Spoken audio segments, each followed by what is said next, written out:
मुझको मेरा बोध करा, मुझको मेरा बोध कराओ,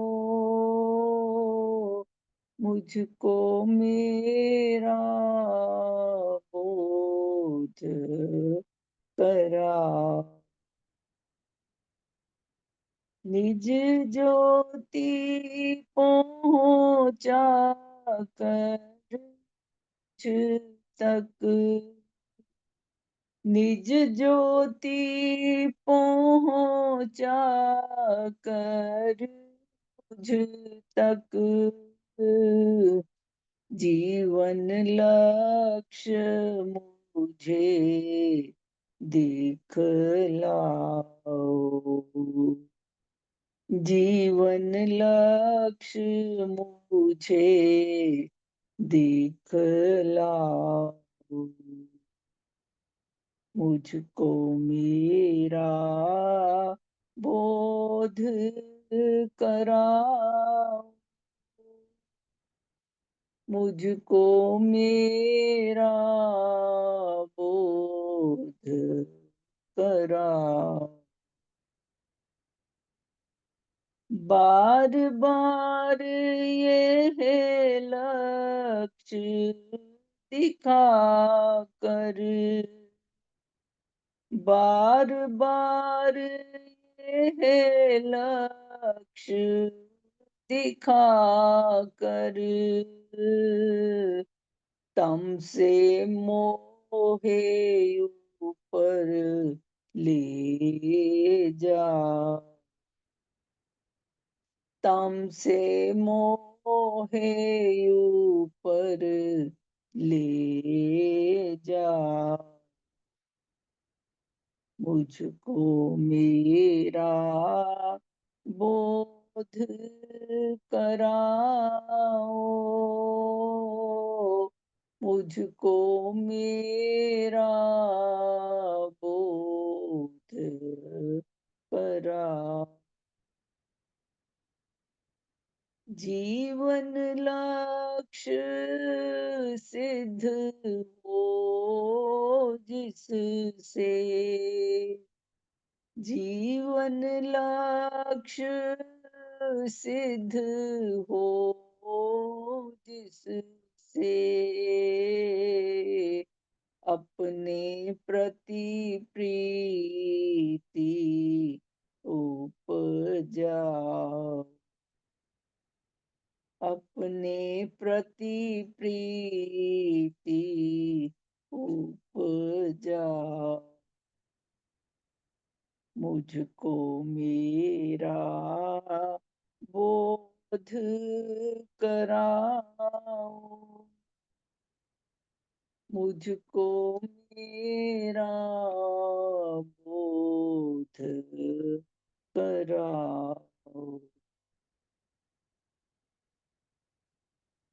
हे दाता, आप सृष्टि के सरताज हैं, आप देव ज्योति के सूर्य हैं, आप देव शक्ति के सूर्य हैं, आपकी ज्योति से संसार का अंधेरा दूर हो, पाप जाए, पापी जीवन दिखाई दे, धर्म का राज आए, सबका शुभ हो, हमारे माध्यम से औरों का शुभ हो और औरों के माध्यम से हमारा शुभ हो, सबके शुभ में ही सबका हित और भला है। हमारे शुभ परिवार की प्रार्थना इस संसार में अधिकारी जनों पर असर करें, संबंधों में शुभ परिवर्तन हो, ऐसे उच्च भाव मिले भगवन, चारों जगतों में हित कर में लावे, ऐसा उच्च लक्ष्य दिखे भगवन। शुभ हो, शुभ हो, शुभ हो, शुभ हो, शुभ हो, शुभ हो, शुभ हो, शुभ हो। भगवान देवात्मा के श्री चरणों में कोटि कोटि नमन। सबका शुभ हो। मेरे सभी प्यारे धर्म संबंधियों का को दिल से प्रणाम। सभी भजन गाने वालों का बहुत बहुत धन्यवाद, और इन भजनों को बनाने वालों का बहुत बहुत ही धन्यवाद, जो हमें ये संपत्ति दे गए हैं ताकि हम इन भजनों के द्वारा अपने भावों को उच्च कर सकें और अपनी आत्मा का कुछ भला कर सकें। आज दशहरा है। सबको दशहरे की बहुत बहुत मुबारक। दशहरा हिंदुओं का एक प्रमुख त्योहार है। इसे असत्य पर सत्य की विजय के रूप में मनाया जाता है। इसे विजयदशमी का त्योहार भी कहा जाता है। इसे सत बुराई से अच्छाई की जीत का भी ये प्रतीक माना जाता है, क्योंकि इस दिन राम जी ने रावण को पराजित किया था। समाज में जहाँ बुराई को बुरा समझा जाता है, वहाँ अच्छाई की भी बहुत तारीफ की जाती है। समाज में जिन महानुभावों ने बुराई को नकार कर अच्छे कर्म किए हैं, उनको सदियों तक याद किया जाता है। उनके परलोक गमन के बाद भी उनकी अच्छाई जिंदा रहती है। जैसे बहुत से मोगा में भी है, कॉलेज हैं, सिविल हॉस्पिटल है, ये डीएम कॉलेज दयानंद मथुरा दास, इन्होंने बहुत सी संस्थाएं, सिविल हॉस्पिटल भी इन्होंने ही बनवाया है। तो आज तक इनको याद किया जाता है, उनके कामों को याद किया जाता है। जैसे कि राजा राम मोहन राय जी ने सती प्रथा का अंत किया। उन्होंने छोटी छोटी बच्चियों के दर्द को अपना दर्द समझा और अच्छाई लाने का प्रण धारण कर लिया। और फिर जब वो उनके दर्द को नहीं सहा जाता था, कि जैसे ही पति मरता है तो वो, क्योंकि शादियां भी जल्दी हो जाती थी, तो छोटी छोटी बच्चियां सफेद साड़ी में लिपटी हुई, उनको जिंदा ही सती होने के लिए मजबूर किया जाता था। कई बार अगर वो सती ना होना चाहे, ना मरना चाहे, बच्ची है, थोड़ा सा जलन आज भी महसूस करें हम, छोटे से बच्चों को थोड़ा सा भी अग्नि का सेक लग जाए तो कैसे वो भी तड़पता है और माता पिता भी तड़पते हैं। अगर वो नहीं मरना चाहती तो आसपास के लोग सोटी से उनको धक्का देते थे थोड़ा थोड़ा आगे को। जैसे ही वो आग पकड़ लेती तो बस उनका धर्म पूरा हो गया। ये स्त्रियों पर ही बहुत ज्यादतियां हुई हैं। फिर गुलामी की प्रथा, मैंने वो अमेरिका में वो जगह देखी है, वो स्लेव यार्ड बोलते हैं उसको। बड़ा बहुत सारा है, तो बेंच लगे हुए हैं वहां पर। कहते वहां पर गुलामों को खरीदा और बेचा जाता था। बच्चों को उनके माता पिता से अलग कर दिया जाता था। स्त्रियों को वो जैसे भी उनके भाव थे उसके हिसाब से वो खरीदते, और बच्चों को। अग्रवाल जी, आपका माइक कौन है? धन्यवाद। तो बच्चों, इस लड़कियों को कोई और खरीदता और छोटे बच्चों को कोई और खरीदता कि घर में नौकरों की तरह काम लिया जाएगा। कितना जुल्म, कितना जुल्म। सऊदी में भी स्त्रियों पर अत्यधिक जुल्म हो रहा है।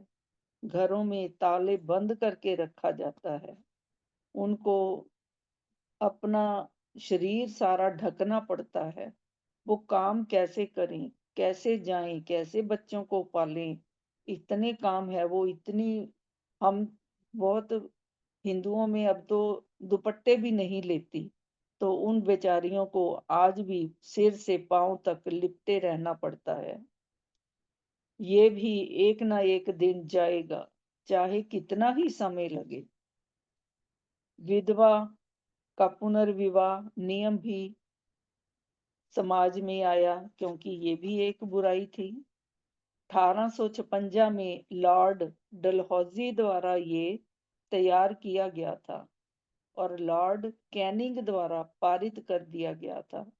ये अंग्रेजों में बहुत एक अच्छी बात है कि वो जुल्म के खिलाफ वो आवाज उठाते हैं। लॉर्ड कैनिंग उस समय भारत के गवर्नर जनरल थे। तभी वो ऐसा कर पाए कि अगर कोई किसी की पति की डेथ हो गई है, तो विधवा हो गई है, तो सारी उम्र के लिए उसको विधवा ही रखा जाए। उसकी खुशियों को खत्म कर दिया जाए। तो हमारे यहाँ आज भी जो भी विडो होती है, तो शादियों के फंक्शन जब शुरू करते हैं, तो खुस-पुस करके उनको विधवा के जो हाथ पे धागे बाँधते हैं, वो नहीं बाँधते उनको कि ये तो विडो है। लेकिन मैंने अपनी बेटी की शादी पर हमारे पड़ोस में है मेरी फ्रेंड, उस वो विडो हो गई बहुत जल्दी। तो मैंने सबसे पहले उसके हाथ पर वो धागा बाँधा। मैंने कहा ये इस आशीर्वाद तो ये भी दे रही है, तो चाहे उस समय पता नहीं किसी के सबको पता भी है कि मैं कुछ भी नहीं करती, व्रत वगैरह नहीं करती, तो किसी ने चाहे अंदर ही अंदर बुरा मनाया हो, पर मैंने सबसे पहले उसके हाथ पर धागा बांधा। स्त्री शिक्षा, सावित्रीबाई फुले पहली भारतीय शिक्षा थी। उस समय किसी भी महिला के लिए ऐसे महान उद्देश्य के लिए आगे आना अकल्पनीय और असंभव था। सावित्रीबाई ने जाति व्यवस्था और पुरुष वर्चस्व को चुनौती देकर भारत में महिलाओं के लिए एक रास्ता तैयार कर दिए। आज महिलाएं कितनी पढ़ी लिखी हैं, डॉक्टर बन गई हैं, प्लेन चलाती हैं। ऐसा कोई भी फील्ड नहीं है जिसमें औरतें आगे हों। मैंने तो अमेरिका में देखा है कि ज़्यादा बड़े-बड़े स्टोरों में औरतें ही काम करती हैं, क्योंकि औरतें ज़्यादा वो अ, वो होती हैं काम करने वाली, तो उनके अंदर बहुत मेहनत करने का भाव भी होता है। तो बहुत कम आदमी देखे हैं मैंने वहाँ पर बड़े-बड़े स्टोरों में। यह तो स्थूल बुराइयाँ, अब देखते हैं, अब भावों की बुराइयों के पर देखें। भगवान के कितने ही शिष्यों ने भी बुराई का रास्ता त्याग कर अच्छाइयों के रास्ते अपनाए। विशेष सम्मान के योग श्रीमान हरनाम सिंह जी के बारे में हमें कितना पढ़ चुके हैं। कौन-सा ऐसा पाप था जो उन्होंने नहीं किया, पर जब उनके अधिकारी दिल पर असर हुआ, तो वो क्या से क्या हो गए। जन्म से लड़कियों को मारना बंद हो गया। मांसाहार के लिए जो कुकृत्य होते थे, शिकार, खून बहाना, दिन-रात मांस का पकना, बदबू भरे माहौल में रहना, शराब की भट्टियां, बड़े-बड़े जमींदारों का हर समय जमावड़ा रहना, पर पूर्वजों से धर्म भावों की अच्छी पूंजी मिली हुई थी। साधु संतों की सेवा करते थे, उन्हें जंगल में जाकर भोजन खिलाते, पो माघ के महीने में ठंडे पानी से स्नान करते ताकि पापों की मैल धुल जाए। तो गंगा में भी इसलिए स्नान किया जाता है कि पाप धुल जाएंगे, तो उसके बाद धो के फिर दोबारा फिर पाप करने के लिए तैयार हो जाते हैं।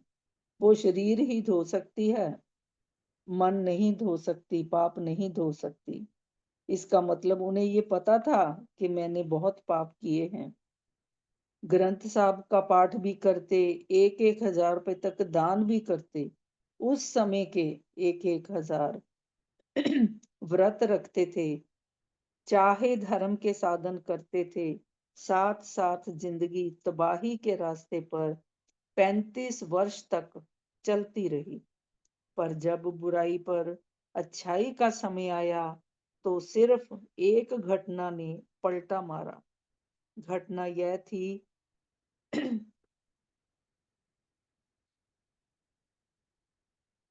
एक दिन जब वो अपने शिकार को, ऊंट को, मरे हुए ऊंट को वो लाद कर लेके जा रहे थे, तो श्रीमान देवत सिंह जी ने उनके जीवन में बहुत बड़ा परिवर्तन किया। मुझे देव समाज के कर्मचारी श्रीमान देवत सिंह जी रास्ते में मिले। उन्होंने पांव से सिर तक मेरी अवस्था का निरीक्षण किया और फरमाया, यदि किसी को राजगद्दी मिल जाए, परंतु वह अपने कर्तव्य कर्मों को भूलकर हाथ में झाड़ू लिए हुए टट्टियों की सफाई करता फिरे, तो उसके बारे में आप क्या कहेंगे? किसी को अगर झिंझोड़ना हो तो बहुत कटु शब्द भी कहने पड़ते हैं। मैंने कहा, महामूर्ख और मंदभागी। इस पर उन्होंने कहा, आपको बाह्य की सरदारी मिली है, परंतु आपने कसाई का पेशा ग्रहण करके भंगी की झाड़ू की बजाय बंदूक पकड़ रखी है। भंगी की झाड़ू से तो फिर भी कुछ सफाई का काम होता है, लेकिन आपकी ये बंदूक सिवाय मासूम जानवरों की जानें खत्म करने के और किसी काम नहीं आती। यह वचन गोली की तरह निशाने पर लगे और उनके हृदय का वो झंझोड़ दिया इन शब्दों ने। वह चले गए, परंतु उनके ये वचन उनके कानों में गूंजते रहे। बाद में उनको अपने श्रीमान जी को अपने घर बुलाया और सभा करवाई। जैसे चैन नहीं आया कि मेरे को क्या कह दिया, वो तो बहुत अच्छा बताया उन्होंने, मैं ये छोड़ना चाहता हूँ। इसलिए उन्होंने श्रीमान जी को घर बुला के सभा करवाई। सभा के बाद उन्होंने जेब से एक भगवा रुमाल निकालकर जमीन पर बिछा दिया और कहा, सुना है कि आप बड़े दानी पुरुष हैं। अपनी शराब, मांस और शिकार की बुरी आदत का दान इस रुमाल में डाल दें। वाह, क्या शब्द हैं! मैंने प्रण कर दिया कि आज के बाद आप यह नहीं सुनेंगे कि मैं शराब और मांस का इस्तेमाल करता हूँ। उनके जाने के बाद मैंने शराब की बोतलें पक्की दीवारों से मारकर चकनाचूर कर दी। ये सिर्फ पता नहीं कितनी देर की ये बातचीत होगी, कितनी देर का ये काम या सिलसिला चला होगा कि उनके जीवन में किस तरह का परिवर्तन आ गया। किसी को कह के देखो छोटी सी बात, काट खाने को दौड़ते हैं, तो सचमुच हृदय अधिकारी होना चाहिए। शराब खाने का मकान तोड़कर साधन मंदिर में तब्दील कर दिया। जिन बड़ी बड़ी देगों में मांस पकता था, वह देव समाज लाहौर भिजवा दी। टोके और कुल्हाड़ियां भी भिजवा दी। अपने से दूर कर दिया सब कुछ कि ये रहेगा तो पता नहीं वो कोई भी भाव नीच दोबारा ना कहीं आ जाए। घर से सामान ही निकलवा दिया। राजा और रईसों ने वर्त वर्ताव बंद कर दिया, क्योंकि वो सब तो अपने शराबों और मांसों के लिए ही इकट्ठे होते थे। उस दिन मेरे जीवन में एक नया अध्याय आरंभ हो गया। एक और अवसर पर मेरे पहले शराबी यार दोस्त इकट्ठे होकर गिलास में शराब डालकर कहने लगे कि हमारी खातिर सिर्फ एक दफा पी लो, फिर ना पीना। मैंने उनको सख्ती से कह दिया गिलास में गौ का रक्त डालकर लाए हो, खुद तो पीते शर्म नहीं आती, मेरे मुंह में भी डालना चाहते हो। जाओ यहाँ से, दफा हो जाओ। आइंदा मेरे पास कभी आने की कोशिश भी मत करना। तो ये कितने ही शब्द ऐसे हैं कि जब दिल पर अधिकार हो जाए कि मैं क्या कर रहा हूँ, तो उसके बाद ही ऐसे शब्द निकल सकते हैं। पहले कितनी बुराई करते थे, अब किस अच्छाई की ओर बढ़ गए हैं। इसी तरह विशेष सम्मान के योग श्री मनोज सिंह जी कितनी बुराई करते थे। हम पहले भी इनके जीवन चरित्र के बारे में पढ़ चुके हैं। इन्होंने जब सराफी की दुकान शुरू की तो पहले 4 बंदों से शुरू की, 2 को निकाल दिया, आमदनी ज्यादा होने लगी और फिर ज्यादातर बेईमानी की ही कमाई करते थे। तो ईमानदारी के कितनी कीमती भाव का उन्होंने खून कर दिया। सोने में खोट मिलाते, तोल में हेरा फेरी करते, कभी सोना चुरा लेते, कभी बाट जिससे वो जोखते हैं, तोलते हैं, वो छोटे बड़े कर लेते। यानी कि सारा ध्यान ही इस तरफ था कि पैसा कैसे कमाना है। एक रत्ती का सोना 7 रत्ती के बराबर वो तोलते थे। बड़ी भयानक तरह की चोरियां करने लगे। ऐसा उनका सिलसिला बहुत देर तक चलता रहा। शराब और मांस खाने लगे। मतलब है कोई बुराई जो सिखों के घर में पैदा होकर और कितना कुछ उन्होंने ये करने लगे। 30 वर्ष तक जो नहीं खाया था, तो वेश्याओं के पास जाने लगे। सट्टा खेलने की आदत, आपस में दुकानदार अगर सोना खरीदते तो आपस में हिस्सा तय कर लेते, सभी को बेईमानी में साथ मिला लेते। कहते थे कि अगर खून करके भी 10-20 हजार रुपया मिले तो मुझे तो वो भी लाभ का सौदा लगता है। स्वाद अनुराग बढ़ गया।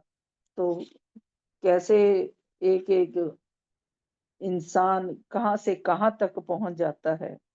इतना सब होने के बाद माता पिता पूर्वजों से जो अच्छी पूंजी मिली थी, उसने जीवन में इनकलाब कर दिया। 38 साल तक वो तबाही की जिंदगी पर चले और उसके बाद विशेष सम्मान के योग श्रीमान गुरवंत सिंह जी ने उनसे बार बार संपर्क में आकर उनकी नीच गतियों क्रियाओं को धीरे धीरे छुड़ाकर उनके प्रति नफरत पैदा कर दी। और पूजनीय भगवान देवात्मा द्वारा प्राप्त देव प्रभावों का बल पाकर उनके शिष्य बने, सेवकी प्राप्त की, फिर कर्मचारी बने और ये कहा कि हे भगवान, भगवान मैं पूर्ण वफादार रहकर आपके लिए ये ताज, ताज यानी कि पगड़ी, पीली पगड़ी के साथ इस दुनिया से जाऊं और दुनिया देख सके कि एक महानीच कर्म करने वाला एक सराफ सृष्टि के सरताज के दरबार का कर्मचारी बनकर यहाँ से जा रहा है।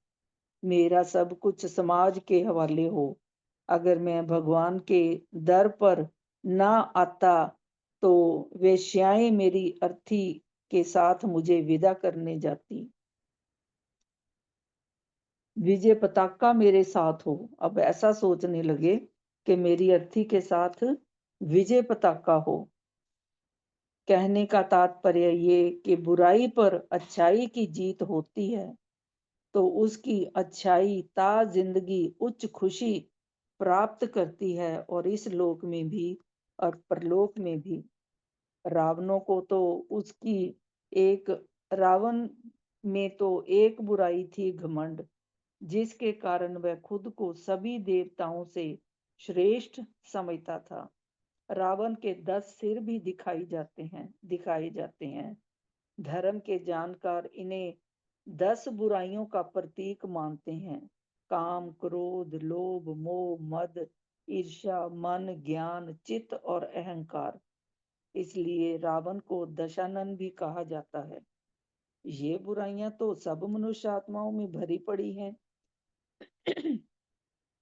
बल्कि उस समय के रावण को छोड़कर आज भी रावणों की संख्या कुछ कम नहीं है। उस रावण ने तो स्त्री की मर्जी के खिलाफ कोई दुष्कर्म नहीं किया, सिर्फ स्त्री को उठाकर ही ले गया था। क्या सिर्फ उसी के लिए हर साल रावण को जलाया जाता है? अगर एक बार रावण जल गया तो बार बार क्यों जलाया जाता है? क्योंकि अभी रावण मरा नहीं है, बल्कि रावण का कद तो बढ़ता ही जा रहा है। इसलिए बढ़ता जा रहा है क्योंकि अधर्म बढ़ रहा है, दुष्कर्म बढ़ रहे हैं, झूठ बढ़ रहा है। रावण इसलिए नहीं मरा। रावण इसलिए नहीं मरा क्योंकि रावण हम सब के अंदर है। बाहर का रावण तो मर गया। अगर सच में विजयदशमी का त्योहार मनाते तो असत्य पर सत्य की जीत होती, अधर्म पर धर्म की जीत होती। धर्म के 16 हिस्सों के लिए शुभ कामना करते रहें, माता पिता के लिए, चारों जगतों के लिए सारा साल शुभ कामना करते रहें। सारा साल इसलिए क्योंकि हम दूसरों की बदौलत हैं, सारा साल उपकार पाते हैं।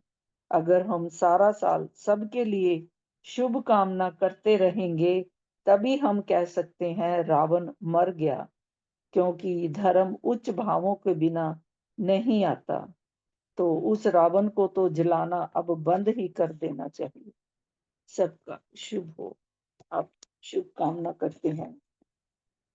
हे दाता, आपका शुभ हो, मेरा शुभ हो, हम सब का शुभ हो। आपके श्रद्धे माता पिता, दादा दादी, नाना नानी और उन महान पूर्वजों का शुभ हो, जिनके कारण आपके अंदर और नेचर की अलौकिक शक्तियों ने जो आपके अंदर काम किया है, आपके अंदर देव ज्योति, देव शक्ति आई है। आप एक अलौकिक, अद्वितीय और महान और नेचर की तरह ही आप एकदम सच है। जैसे नेचर को सच कहा जाता है, उसी तरह की सच्चाई हे भगवान आपके अंदर है। आपके अनुरागियों का शुभ हो, अनुयायियों का शुभ हो। जिन जिन जनों ने आपके कार्य को चार चांद लगाए हैं, उन सब का बहुत बहुत शुभ हो। जो जो संस्थाएं इस संसार में सेवा का काम कर रही हैं, चाहे वो भगवान से नहीं जुड़ी, लेकिन भगवान भी तो यही कहते हैं ना कि दूसरों की सेवा करो। वो तो अपने आप ही उनका आत्मा के भला हो रहा है, निस्वार्थ भाव से हो रहा है।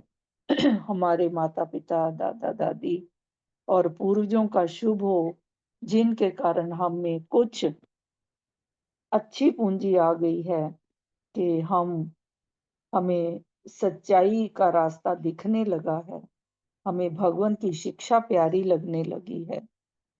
तो संसार में कितना बुरा हाल है, जितना और ज्यादा बुरा हाल हो रहा है, हम उतने ही अपने आप को और ज्यादा सेफ समझते हैं। तो चारों जगतों का बहुत बहुत शुभ हो। जिन जिन जनों ने उच्च लोक कर्मचारी परलोकवासियों ने जो भजन दिए हैं हमें, हमें निहाल कर दिया, उन सब का भी शुभ हो। इस विश्व में शुभ और शांति आए। शुभ हो, शुभ हो, शुभ हो। भगवान देवात्मा की जय। भगवान देवात्मा की जय। भगवान देवात्मा की जय। भगवान देवात्मा की जय। सबका शुभ। शुभ हो बहन जी, शुभ हो। बहुत सुंदर उद्बोधन है, बहुत ही हितकर, बहुत ही प्रेरणादायक उद्बोधन। मैं विचार किया करता हूँ कभी कभी कि रावण को हजारों सालों से जलाते आ रहे हैं। रावण यदि परलोक में हो, उन तक ये सूचना पहुंची हो कि एक एक दशहरे के मेले में पूरा भारत में मेले लगते हैं, दशहरे के करोड़ों लोग हो जाएंगे अगर गिनती गिनी जाए सबको जोड़ के। करोड़ों लोग हर वर्ष रावण के प्रति दुश्चिंताएं करके, उसको राक्षस संबोधित करके उसको जलाते हैं। कितना भयानक दंड मिलता है।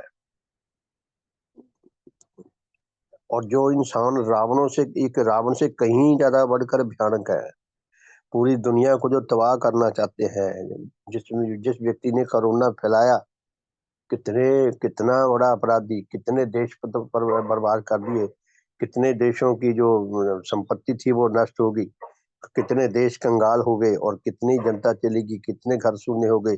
और जो युद्ध चल रहे हैं, जंगें चल रही हैं, बूढ़े होके एक एक देश के राजा बूढ़े होके खुद मरनासन है, वो कहते सारे इकट्ठे हो जाओ, सारी दुनिया को बर्बाद करके छोड़ना है हमने। तबाह तबाह। रावण बेचारा इनके आगे, तो रावण तो बहुत साधु पुरुष था इनके आगे, रावण से ये कहीं ज्यादा भयानक है। और उधर परम पूजनीय भगवान देवात्मा, जिनको हमारी ये आत्मिक अवस्था दिखाई देगी कि कितने भयानक है। आज मनुष्य को मनुष्य से डर लगता है, किसी और से नहीं डर लगता। तो क्या, जैसे ना हम मौत के मुंह में बैठ के जी रहे हैं, मौत के मुंह के अंदर बैठे जीवन व्यतीत कर रहे हैं, वो हालत है सचमुच में। लेकिन हम लोगों का कितना सौभाग्य है कि हमें परम पूजनीय भगवान देवात्मा मिल गए, और जो बार बार हमें सचेत कर रहे हैं, हर पल हमें सचेत करते रहते हैं, उच्च प्रेरणाएं देते रहते हैं, अपने जीवन का अद्वितीय दृष्टांत हमारे सामने प्रस्तुत करते हैं, हमें ऐसी व्यवस्था में पिरो दिया कि जाने अनजाने हमें भगवान के प्रभाव मिलते रहे। और अब तो हमारे ये जो साधन चल रहे हैं ऑनलाइन, इनसे तो और भी कितना कितना हम रस विभोर रहते हैं, कितना हमारा भला हो रहा है। लेकिन एक बात ये भी बड़ी कड़वी सच्चाई है कि जितना हमारा भला भगवान करना चाहते हैं, हम उससे बहुत पीछे हैं। हमें निज का संग्राम करना बहुत जरूरी है। श्रद्धेय श्रीमान देव सिंह जी के जीवन चित्र में लिखा है ना कि गमले का पौधा, वो गमले में रह जाए ना, उसका ज्यादा विकास नहीं हो पाता। अगर थोड़ा सा उसका विकास हुआ, फिर वहीं खड़ा रहता है और वहीं कभी ना कभी मुरझा के मर जाता है। गमले के पौधे ना बनकर रह जाए, हम विशाल धरती के, विशाल नेचर रूपी जमीन के पौधे बने। तो इसके लिए भगवान देवात्मा हमारे सर पर विराजमान है, उनकी कृपा हमारे ऊपर निरंतर बरस रही है। हम उनकी कृपा को अधिक से अधिक लाभ करने के अधिकारी बन सकें और अपने जीवन से कुछ ना कुछ निकालने के अधिकारी बन सकें। मैं सब धर्म साथियों से प्रार्थना करूंगा कि आप एक एक भजन पे मंथन किया करें। उस भजन का जो आपको अर्थ समझ आ रहा है, जो आपको प्रेरणाएं मिल रही हैं, जो आप अपने जीवन में और अच्छी कोई अच्छा काम करना चाहते हैं, वो उसमें लिखा करें। उससे लिखने की आपके अंदर योग्यता भी बढ़ेगी, साधन में आपको आनंद भी आएगा, इस भी आएगा, और आगे भी औरों की सेवा भी कर सकते हैं।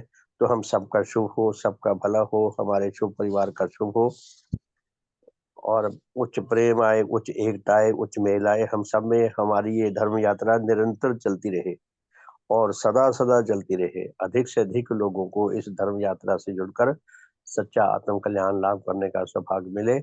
सबका भला हो, सबका शुभ हो।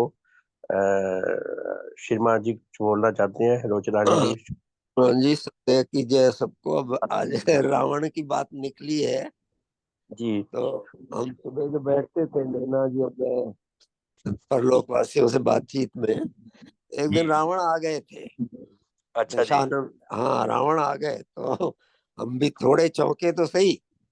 जी जी तो उन्होंने आते ये पूछा कि आप मेरे से घृणा करते होंगे जी कि रावण मेरा नाम नाम ही ऐसा है। हमने कहा हम घृणा नहीं करते आपसे, आप जी तो बड़े विद्वान थे, प्रकांड पंडित थे, कितनी शक्तियां थी आपके पास, लेकिन आपको आपके एक ईगो ने मारा। जी इतनी शक्तियां होते हुए भी आप ईगो के द्वारा मारे गए अपने। तो बहुत जरूरत है हम लोगों को अपने ईगो को देखने की, बार बार देखने की, जी कि हम उससे बच सके और बढ़ते चले भगवान की कृपा से। शुभ हो आप सबका। जस्ट एक जो हुआ था मैं शेयर कर रहा था, अपने का आए थे रावण जी भी। जी जी, बहुत बहुत धन्यवाद श्रीमान जी। आपने पहले भी मुझे बताया था, जो डायरी आप लिख के छोड़ गए हैं यहाँ पे, उसमें हाँ जो हाँ, लिखा हुआ है। हाँ जी, में जरूर है लिख उनका जो बात हुई थी और उसमें मैं। लिखूंगा। हाँ, जी शुभ हो आप सब, शुभ भला हो। शुभ हो, बहुत बहुत धन्यवाद। सबका शुभ हो, सबका हित हो, सबका मंगल हो, सबका कल्याण हो। श्रीमान राजेश रमानी जी। श्रीमान जी कुछ कहना चाहेंगे आप? राजेश श्रीमानी जी। हाँ जी, आज शाम का साधन नहीं होगा दशहरे के उपलक्ष्य में, और हमारे तो यहाँ पड़ोस में ही दशहरा लगता है और 4 बजे से ही होल्ला चालना शुरू हो जाता है। यहाँ से बहुत ट्रैफिक निकलता है और बच्चे वो लेकर बजाते रहते हैं लंबी लंबी सीटियां सी, जो गुब्बारा फूलता फिर हवा निकलती रहती है, ऐसी बहुत चलती है।